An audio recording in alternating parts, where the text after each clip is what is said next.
Hi అండి, నేను మీ Malleswari. Welcome back to Malleswari kitchen. ఈరోజు వీడియోలో జున్ను చేసి చూపించబోతున్నానండి. ఈ జున్ను చేసుకోవడం కోసం జున్ను పాలు కానీ కోడిగుడ్లు పెరుగు ఇవేవి లేకుండా చాలా సింపుల్గా ఇంట్లోనే చేసి చూపిస్తాను.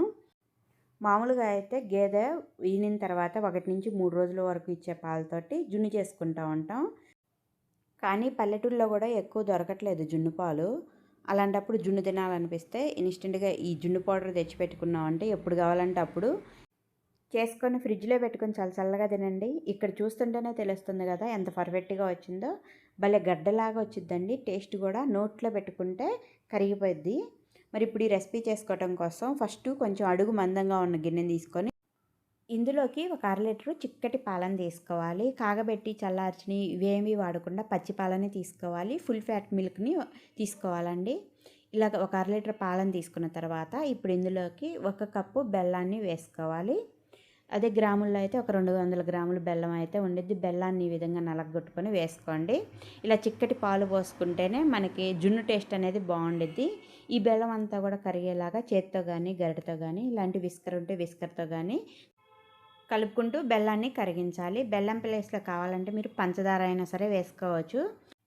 బెల్లం అంతా కూడా కరిగిన తర్వాత ఇక్కడ నేను కామధేను జున్ను పౌడర్ అయితే తీసుకున్నాను. ఇది నేను ఫ్లిప్కార్ట్ నుంచి తెప్పించాను. ఫ్లిప్కార్ట్, అమెజాను లేకపోతే బయట షాపుల్లో కూడా ఉండిద్ది. జున్ను పౌడర్ అంటే ఇస్తారండి. నేను తీసుకున్న 1/2 లీటర్ పాలకి ఈ 100 గ్రాములు అంటే ఒక ప్యాకెట్ జున్ను పౌడర్ అయితే కరెక్ట్గా సరిపోయిద్ది. ఇప్పుడు ఈ పొడి అంతా కూడా పాలల్లో ఎక్కడ ఉండలనేది లేకుండా ఇలా విస్కర్తో కానీ గంటితో కానీ కలుపుకోవాలి. ఈ ప్రోడక్ట్ లింక్ అనేది ఈ వీడియో కింద ఇస్తాను. ఒకసారి ఎవరన్నా కావాలంటే చెక్ చేయండి. జున్ను పౌడర్ అంతా కూడా బాగా పాలల్లో కలిసేలాగా కలుపుకున్న తర్వాత వేరొక గిన్నెలోకి ఇలాంటి టీ జల్లెడ పెట్టేసుకొని ఈ కలిపుంచిన పాలన్నిటిని కూడా ఈ జల్లెడలోకి వడకట్టుకొని తీసుకోవాలి. ఇలా చేస్తే బెల్లంలో ఏదన్నా నలకలుండా కూడా రాకుండా ఉంటాయి. నాదొక చిన్న రిక్వెస్ట్ అండి, మన ఛానల్ని ఫస్ట్ టైం చూసే వాళ్ళైతే ప్లీజ్ సబ్స్క్రైబ్ చేసుకోండి. ఆల్రెడీ సబ్స్క్రైబ్ చేసుకున్న వాళ్ళైతే మీ ఫ్రెండ్స్కి ఫ్యామిలీ మెంబర్స్కి షేర్ చేయండి. అలాగే ఈ వీడియో మీకు నచ్చిందనుకుంటే ఒక లైక్ చేయటం మర్చిపోవద్దు. మరి ఇప్పుడు వీడియోలోకి వెళ్ళిపోదాం.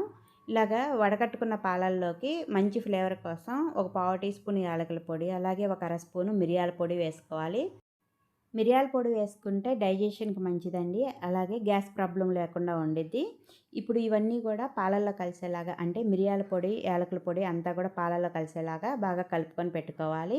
ఇప్పుడు స్టవ్ పైన కాస్త వెడల్పుగా ఉన్న గిన్నెను పెట్టుకొని ఇందులోకి ఒక 1/2 లీటర్ వరకు నీళ్ళని పోసుకోవాలి. తర్వాత ఇందులోకి ఒక స్టాండ్ని పెట్టుకోవాలి. ఇలాంటి స్టాండ్ ఉంటే పెట్టుకోండి.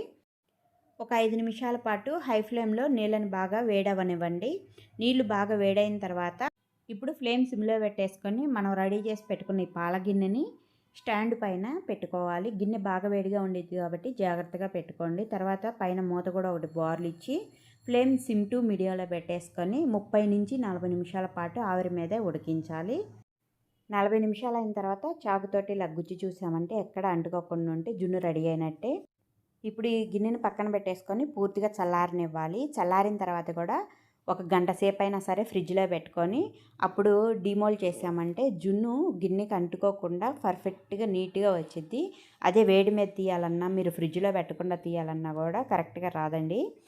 సైడ్లంతా కూడా ఒకసారి రిమూవ్ చేసేసుకున్న తర్వాత ఈ గిన్నె పైన ఒక ప్లేట్ బోర్లించి తర్వాత గిన్నెని రివర్స్ చేసుకొని ఒక 2 సార్లు గిన్నె పైన ట్యాప్ చేసుకున్నామంటే ఈజీగా ఊడొచ్చిద్ది. ఎక్కడా కూడా గిన్నెకి అంటుకోకుండా. చూసారు కదా జున్ను అనేది ఎంత బాగా వచ్చిందో. టేస్ట్ కూడా అదిరిపోద్దండి. ఫ్రిడ్జ్లో పెట్టుకొని తీసాం కాబట్టి చల్లచల్లగా తింటూ ఉంటే అలా జారిపోయిద్ది నోట్లోకి. ఒకసారి ట్రై చేసి చూడండి.